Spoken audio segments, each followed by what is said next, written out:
Allora, il 2026 è iniziato in modo abbastanza scoppiettante con una guerra vera e propria in Venezuela. Ci sono ancora troppe poche informazioni per dire cosa sta succedendo davvero, si sono fatte solamente delle ipotesi.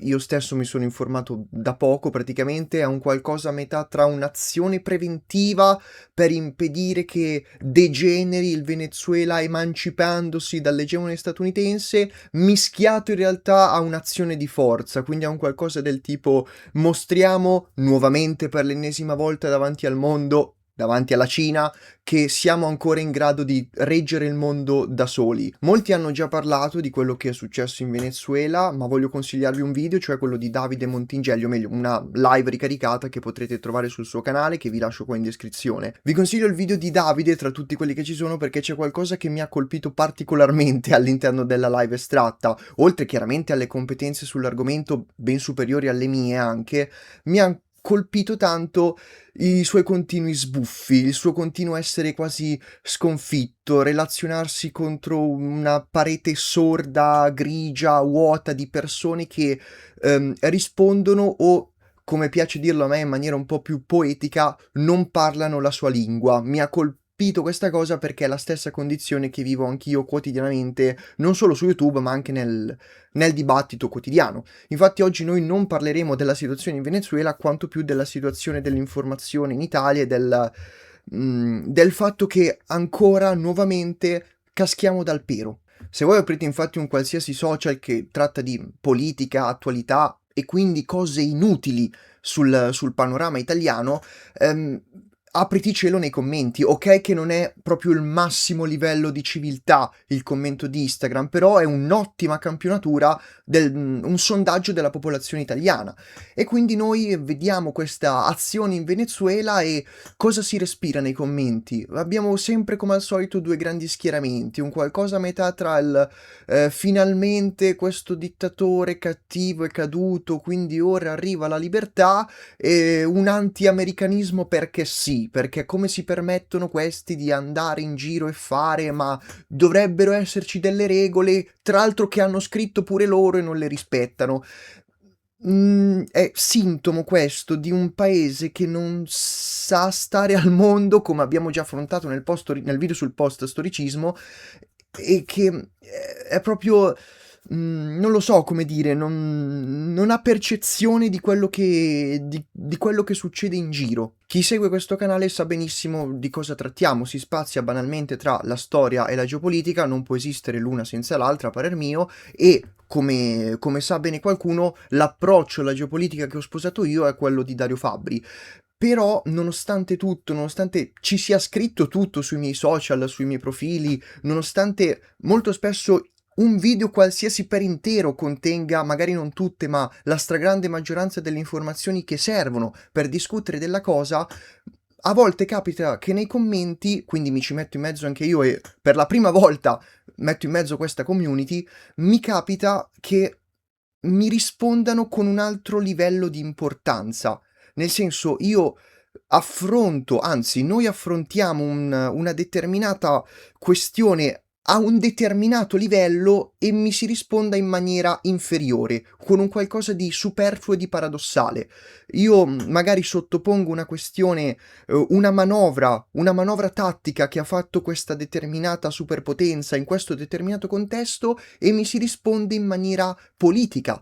Ma che ci vuoi fare? Sono una dittatura. Ma che ci vuoi fare? Là sono comunisti. Ed è proprio questo che voglio affrontare qui. Voglio sottolineare quanto anche le elite, anzi no, quanto i rappresentanti dell'intelligenza italiana non abbiano le competenze per leggere quello che succede nel mondo. Ora farò dei nomi. Voi non fateli, perché se insultate queste persone nei commenti e magari ci arriva qualcosa di legale, come una bella querelina, noi chiudiamo baracche e burattini perché non possiamo rispondere a nessuno. Quindi parlerò di determinati giornalisti o di rappresentanti, i primi che mi vengono in mente, ma non vi accodate nei commenti, specialmente non vi accodate con insulti. Usate un linguaggio civile se proprio dovete parlare di queste cose. Davide nel suo video cita direttamente il dottor Giovanni Floris, cita un estratto di un'intervista o comunque di un programma dove Floris parla che noi italiani o comunque noi in Europa dovremmo avere un modello alternativo a quello statunitense, perché se lì c'è una cultura delle armi, allora caspita, noi dovremmo essere superiori perché, insomma, l'Europa, signori, il vecchio continente, arte, bellezza, rinascimento per tutti, non possiamo abbassarci alla cultura delle pistole. Perché io mi devo ritrovare il dottor Giovanni Floris, a cui tra l'altro sono molto vicino sulle posizioni dell'istruzione, della riforma della scuola, che deve essere il nucleo principale da cui ripartire per far ripartire questo paese? Perché mi devo beccare Floris che non è in grado di leggere la realtà? Non è in grado di capire che non esiste un modello alternativo a quello delle armi per prendere parte al gioco del mondo. Cioè, una risposta ce l'ho. Dovete sapere che io sono non dico un grande fan, ma ho seguito con estremo interesse Breaking Italy quando faceva teatro. Shy, Breaking Italy Night Show, mi sembra si chiama. Tra questi ospiti c'è stato anche Floris. Ho visto, sì o no, 10 volte tutto le 3 ore, se non sbaglio, di teatro con Floris ospite, e a un certo punto lui racconta di quando era all'università o alle scuole superiori, se non sbaglio, ehm, e la sua generazione fa una manifestazione. Lui sottolinea una cosa particolare. La generazione prima della mia, quella degli anni 70, ha fatto la sua prima manifestazione per il Cile. Noi che ci siamo formati negli anni 80, invece, la prima manifestazione l'abbiamo fatta perché non andavano i termosifoni a scuola. E poi lui scende un po' dal pero dicendo: questi anni 80, avete visto? No, Floris, ma te lo spiego io perché questi anni 80 un po', te lo spiego io cosa è successo. Siete la prima generazione che è cresciuta solo e unicamente nella società post-storica, quindi i giovani degli anni 70 ancora respiravano il mondo vero, mentre voi degli anni 80 TV a colori e ballerine, come abbiamo detto nel nostro video specificato. Ma perché devo arrivare io, che sono l'ultimo stronzo, a dirtelo? Perché non sei in grado tu di capire questa cosa? Faccio un altro nome. Marco Travaglio. Marco Travaglio è un giornalista che io adoro. Adoro a compartimentazione. Vuol dire che quando devo parlare o quando devo informarmi, ripassare Berlusconi, la trattativa Stato-mafia, il crollo della Prima Repubblica, sempre ammesso che questo sia mai avvenuto, è ovvio che leggo, mi informo da Marco Travaglio. Quando magari devo parlare di, o comunque informarmi, leggere di cosa accade nel mondo, difficilmente. Questo perché? Perché sempre Travaglio, sempre ospite da Shy al Breaking Italy Night Show, ha parlato di quanto fosse tutto sommato contento dell'elezione del presidente Trump. Perché? Cosa sottolineava lui? Lui è contento, era contento perché Trump era un presidente isolazionista, perché se lo tengano in America, lì farà i danni che farà, però almeno lasceranno l'Europa, almeno penseranno ai fatti loro. Ma no, dottor Travaglio, ma non funziona così proprio. Questo è quello che ha detto Trump in campagna elettorale perché incarna le istanze dell'America, quella un po' più stanca e profonda, quella che gli altri non ci ringraziano e quindi torniamo a casa. Ma in realtà non si può fare. Quando un impero regola il mondo, specialmente un impero globale come gli statunitensi, non si può tornare a casa, non funziona così proprio, anche volendo una potenza imperiale come gli Stati Uniti non lo possono fare, non, non si torna indietro, si può solo crollare o implodere o venire sconfitti da qualcun altro. Ma perché sempre devo arrivare l'ultimo stronzo su YouTube a rettificare quello che dice uno delle più importanti menti e penne del panorama giornalistico italiano? Faccio anche un altro nome, qui mi raccomando, zitti, zitti nei commenti, state zitti, perché non posso pagare avvocati, a differenza dell'avvocato Cinetto, perché infatti ora dobbiamo parlare dell'ottimo, dello straordinario, dello squisito David Parenzo, che è una persona che io adoro, che mi fa morire da ridere. Io non seguo l'aria di nome che tira di cognome, ma sono un medio fan della disgraziata trasmissione che va in onda alle 18:30 da lunedì a venerdì, pur trovandola a tratti anche un po' noiosa per magari motivi che vi dirò dopo. Parenzo è un sostenitore dello Stato di Israele. Vi prego, sorvolate su complotti, battute e dita puntate sulla discendenza della famiglia di David. Gli do del tu come se fosse mio fratello, tra l'altro, vabbè. Ehm, Parenzo sostiene Israele. Sostiene Israele perché è l'unica democrazia del Medio Oriente. Mi piacciono i mandarini perché sono... Adoro mangiare i mandarini perché sono arancioni. Ho tanto freddo, non ti preoccupare, tieni questa penna. Queste cose senza senso che ho detto servono a sottolineare come ad una determinata questione che accade nel mondo, noi ci schieriamo contro, a favore o comunque rispondiamo con argomenti sbagliati. Dire che io sono con Israele perché è l'unica democrazia del Medio Oriente, non lo so, non vuol dire veramente nulla, non vuol dire niente, è proprio una frase vuota, non ha senso. E poi lui dice nell'ultimo libro che ha pubblicato, ma che riporta anche in diverse interviste, Israele è una democrazia, c'è addirittura nei comandi dell'esercito israeliano c'è un'araba israeliana, donna, di fede musulmana, che è libera. E avete visto quindi che bello? E Israele è una democrazia. Ma no, perché quest'araba israeliana musulmana non è che si è messa a tavolino con gli altri israeliani e viva la diversità. È un'araba musulmana assimilata dentro Israele, quindi la differenza in realtà non esiste perché è una persona votata alla causa e soggetta alla narrazione di Israele, quindi no, non esiste che siamo tutti liberi e uguali nella democrazia qui perché sono tutti vincolati alla stessa causa nazionale e alla stessa missione imperiale, quindi no, non c'è come non c'è l'araba israeliana musulmana che comanda una parte dell'esercito israeliano. Mm, però il ragionamento è questo, c'è la democrazia, c'è di qua e quindi è giusto schierarsi con Israele perché sono democratici. E dall'altra parte uguale, democratici, ma che democratici? E poi avete visto quello che stanno facendo, il genocidio, come si può sostenere questa cosa? E, e- e qua c'è l'ossimoro che manda in confusione tutti. Democrazia ci hanno detto che non può fare queste cose, quindi com'è possibile? Ci deve essere una spiegazione. Allora, o ci buttiamo sul classico, gli ebrei comandano il mondo e quindi sì, sono democratici, ma sono cattivi in qualche modo, tutte puttanate ovviamente, oppure veramente, genuinamente non lo capiamo. Aspetta, ma com'è possibile? No, la democrazia è quella che ha sconfitto chi faceva i genocidi. No, allora ci deve essere qualcosa che non va, qualcosa che mi sfugge.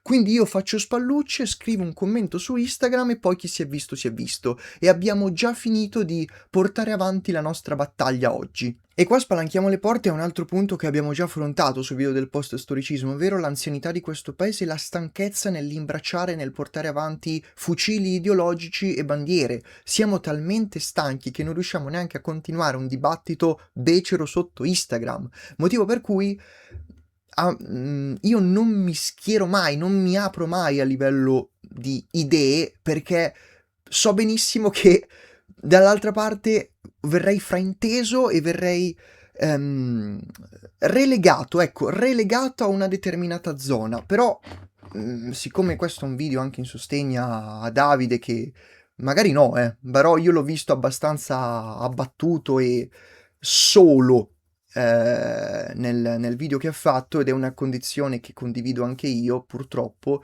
mi sento di espormi e di aprirmi almeno qua. Vediamo. Armi, difesa personale. Questione della difesa personale nelle strade, o comunque nella proprietà privata. Io sono a favorissima della circolazione delle armi. Fermi tutti. In automatico ho il timbro ora. In automatico sono timbrato. In automatico ora io sono una specie di elettore di destra tendente all'estrema destra. In automatico io odio gli immigrati. In automatico sono ovviamente nostalgico di Sua Eccellenza, ci mancherebbe altro. No, io sono a favore di questa cosa perché reputo che questo paese debba riprendere il contatto con la realtà e con la violenza. Che questa venga da una legge sulla libera difesa che permette la circolazione delle armi, va bene, ben venga. Cioè, se questa condizione si può raggiungere con ehm, i comunisti tutti che vanno al governo e vogliono diffondere pistole di piccolo calibro per aizzare la rivoluzione socialista, io sarei d'accordo lo stesso, perché il fine ultimo mio, che mi interessa, è che la mia collettività in cui dimoro, quindi gli italiani, riprendano contatto con la realtà e quindi con le armi e quindi con la violenza. Poi da dove venga questo, chi se ne frega. Motivo per cui io sono d'accordo anche scusate, con il progetto Rearm Europe. Ah, in automatico timbrato, sono un filonato, sono un filo occidentale, amo gli americani, detesto Putin e anche qui sono un po' nostalgico del Duce, dai, mettiamolo. No, stesso identico motivo di prima, perché mi interessa che il mio paese si stacchi quanto più possibile dall'economia, economia come fine ultimo e non come strumento, e riprenda il contatto con la realtà, virgola, con le armi, virgola, con la violenza, virgola, e quindi col mondo vero. Stop, non è che sono particolarmente a favore del Rearm Europe per motivi europeistici ed economici, o altre cazzate. Motivo per cui io sono anche un sostenitore della causa ucraina. Ah! No, fermi tutti, anche qui timbrato, bloccato, filonato, filo occidentalista, vergognati, i nostri soldi buttati via, 800 miliardi per cosa? Signori, io risulterò un po' cinico, ma non è che sono un sostenitore dell'Ucraina perché o no i poveri ucraini invasi. Io penso, come detto prima, alla mia collettività, che è l'Italia. Quindi io sono un sostenitore dell'Ucraina perché voglio i russi lontano. Io non voglio una potenza imperiale alle porte. Fermo restando che lo sono già. L'Italia già confina con la Russia, lo sapete? Aspetta, no, fammi aprire una carta, no? Bielorussia, Ucraina, i Baltici, la Finlandia. Dimentichiamoci anche della Polonia, di Kaliningrad e del porto che c'è lì in alto perché non sappiamo leggere le carte geografiche. Ma come? La Russia non confina con l'Italia, dov'è? Ma la Russia, come sottolinea Davide, si trova in Libia, sostenendo le forze di Haftar ed è molto probabile che vincano. Quindi la Russia confina con l'Italia e, cito lui direttamente in questo caso, se un domani alla Russia, potenza imperiale povera, autocratica, ma viva ancora, come si dice, che sta cadendo, insomma, un po' che si accartoccia su se stessa, ma ancora viva e imperiale. Se un domani questa Russia decide che l'Italia è sua nemica o che gli serve il porto di Palermo, cosa impedisce alla Russia di mandare su 2 milioni, 3 milioni, 4 milioni di immigrati, sapendo benissimo che noi, potenza post-storica, economicista, ci occupiamo solo degli immigrati, non c'è neanche bisogno di minacciarci con delle armi o con un'invasione, bastano gli immigrati a noi. Quindi, signori, per favore, rientriamo nella realtà, ricominciamo a pensare in modo tattico e non strategico perché, come dice la definizione, la strategia la detta la realtà. Quindi la strategia dell'Italia è sempre quella, da quando i continenti, da quando la tettonica a zolle si è fermata e l'Italia ha preso quella forma, la strategia è sempre quella, è il mare, è il controllo del Mediterraneo, è le Alpi che ci offrono protezione naturale a nord, ma il nostro campo di battaglia è il mare. E ricominciamo quindi a pensare in modo tattico, cioè a come perseguire questa strategia. Ormai queste cose sono io non mi capacito perché sono così palesi ormai, persino gli Stati Uniti stessi ormai non fingono neanche più di rispettare le leggi che loro stessi ci hanno imposto secondo il loro canone. Perché forse, ipotizzo, hanno capito che ormai siamo talmente rintronati e non c'è nulla da fare, cioè ancora rispondiamo con motivi ideologici, politici e relegando la colpa al presidente degli Stati Uniti quando questi fanno qualcosa che va al di fuori del mondo che loro ci hanno raccontato. Non riusciamo proprio a andare oltre, a capire che c'è qualcosa di più profondo, che il presidente americano è strutturato per non avere poteri, proprio perché la nazione americana si origina interrogandosi su: "Signori, come possiamo essere l'esatto opposto dell'impero britannico? Ci serve una figura che sia il contrario del re. Come la strutturiamo?" Ecco che esce il presidente degli Stati Uniti. Noi pensiamo che Trump sia più potente, faccio il grande classico, il grande specchio, sia più potente di Macron, quando in realtà il presidente della Francia, perché la Francia viene chiamata la Repubblica monarchica, un qualcosa di unico, quasi un ossimoro? Perché la Francia ha cambiato il suo costume, ma nella realtà è sempre quella. Serve una figura, cioè il capo di Stato, che rappresenti la continuità della storia francese, la corona, il cattolicesimo, la Francia quella più profonda e conservatrice, e poi serve la figura di turno che è quella che porta la Francia al di fuori, porta si occupi dell'impero francese, e questa figura oggi è Macron. Motivo per cui, per esempio, la prima che mi viene in mente, la Le Pen, Rassemblement National, non vince in Francia e, spoiler, non vincerà mai. Non vincerà mai, perché la Francia profonda, fuori da Parigi quindi, vuole quello, vuole ancora non è ancora scivolata così tanto nel post-storicismo come noi. Perché la Francia è invasa dagli immigrati, queste maledette sinistre che c'hanno il complotto e vogliono fare la sostituzione etnica.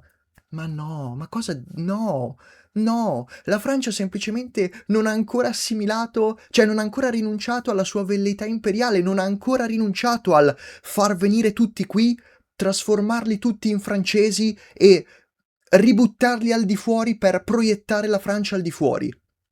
Noi ci occupiamo molto spesso anche ci siamo occupati di mondo militare in passato.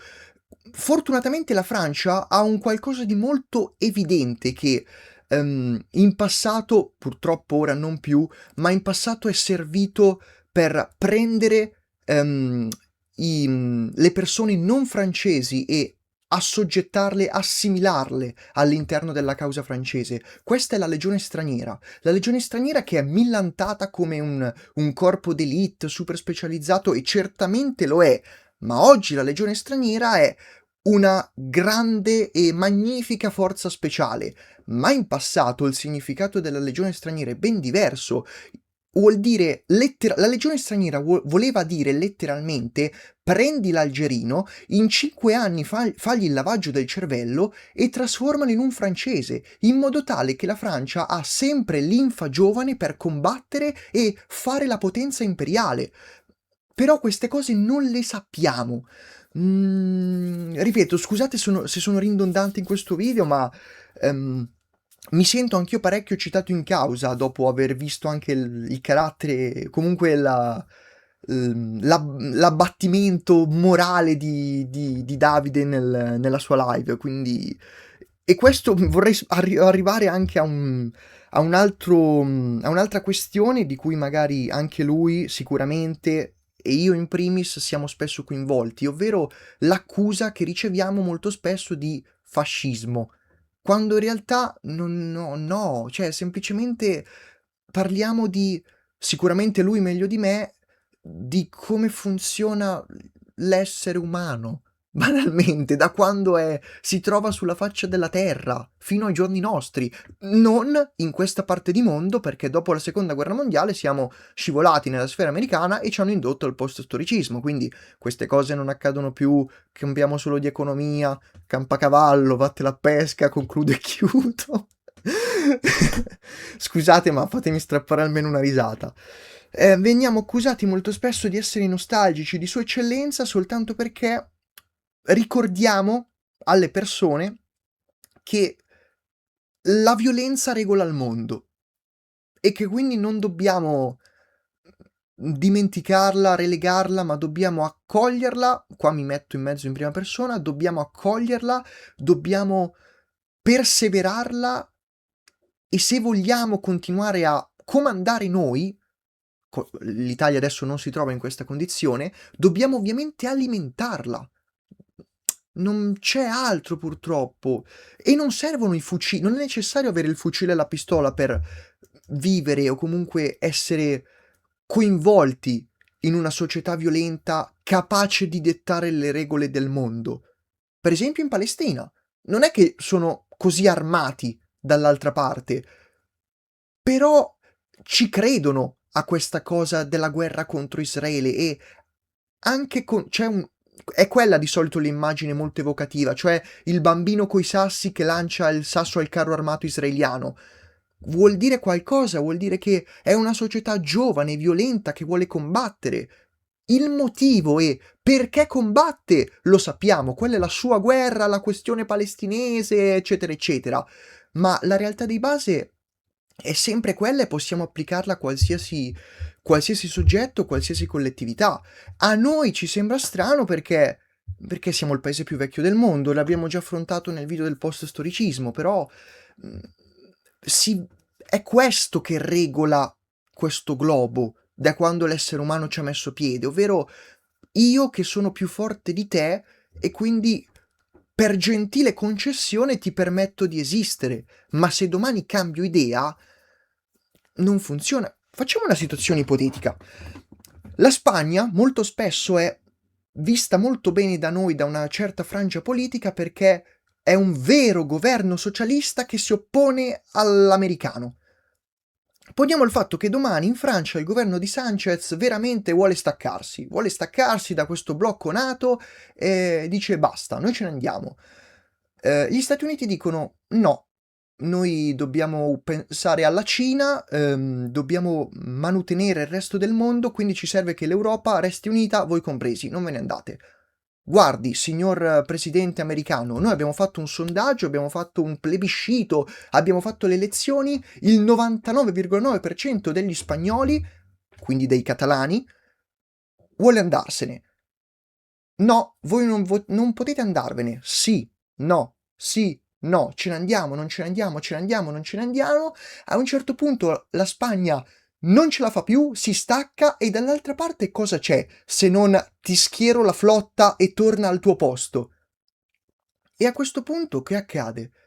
O la Spagna si imbarca la sfida finale, quindi si carica con lo zaino, con l'elmetto e quindi per perseguire il nostro obiettivo dobbiamo affrontare l'ultimo step dell'indipendenza, cioè la guerra, col rischio di perderla, col rischio di morire, oppure torniamo nei ranghi, rientriamo nei ranghi e ci abbiamo creduto, abbiamo fatto il plebiscito, volevamo uscire, lo vogliamo ancora, ma dai, non diciamo stronzate, non possiamo competere. Siamo sempre lì purtroppo. Il tutto poi è allungato e diluito con l'iter democratico, l'iter parlamentare, le relazioni internazionali, il diritto internazionale, la morale, l'etica. Ma togli. Cosa rimane alla fine? Rimangono gli Stati Uniti che schierano la flotta. Non c'è altro. Mentre parlo vi metto a schermo adesso una conversazione che ho avuto su TikTok inerente a questo argomento, di come un qualcuno è passato sul mio profilo e mi ha dato del fascista perché parlavo di queste cose. Poi quando gli ho fatto notare che, aspetta, guarda che ben prima del fascismo questi argomenti esistevano, scena muta. Perché questo è il livello di dibattito e di disinformazione che c'è in Italia, ricollegandoci anche ai nomi che ho fatto prima, che sono semplicemente i primi che mi sono venuti in mente, appartenenti all'intelligenza italiana, a quelli che dovrebbero fare una specie di informazione in questo paese. Però questo è il risultato, insomma, il livello di dibattito e dell'essere così tanto al di fuori dal mondo è questo qui. Non c'è altro. I giornalisti che ho citato prima sono quelli che mi sono venuti in mente perché appunto conoscevo, bene o male seguo qualcosa, ma comunque sono accomunati dal fatto che prendono seriamente il loro lavoro, ma mancano proprio l'obiettivo.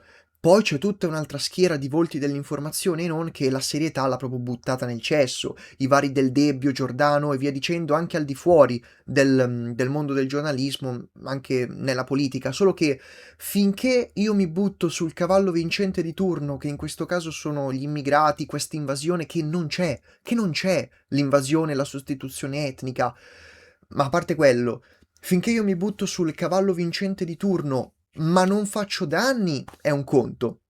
Quando io mi butto sul cavallo vincente, per esempio un politico, senza fare nomi sempre, ma un politico molto famoso che dice che il nemico sono... Gli italiani sono più preoccupati per l'immigrato che arriva, mentre il russo è lontano, No, questo è un danno perché il russo è vicino, anzi il russo tra poco, come accennato prima, come detto anche da Davide, forse avrà il potere di mandarci l'immigrato. Ed è strano che qualcuno che venga dai ranghi militari non è in grado di percepire questa cosa qui. Però abbiamo già affrontato le condizioni del nostro esercito e su come proprio sia all'esercito degli ufficiali il nostro, quindi non mi stupisco di nulla. Però così, proprio non siamo in grado neanche noi, popolazione alla base, di percepire che non è vero, proprio non è vero.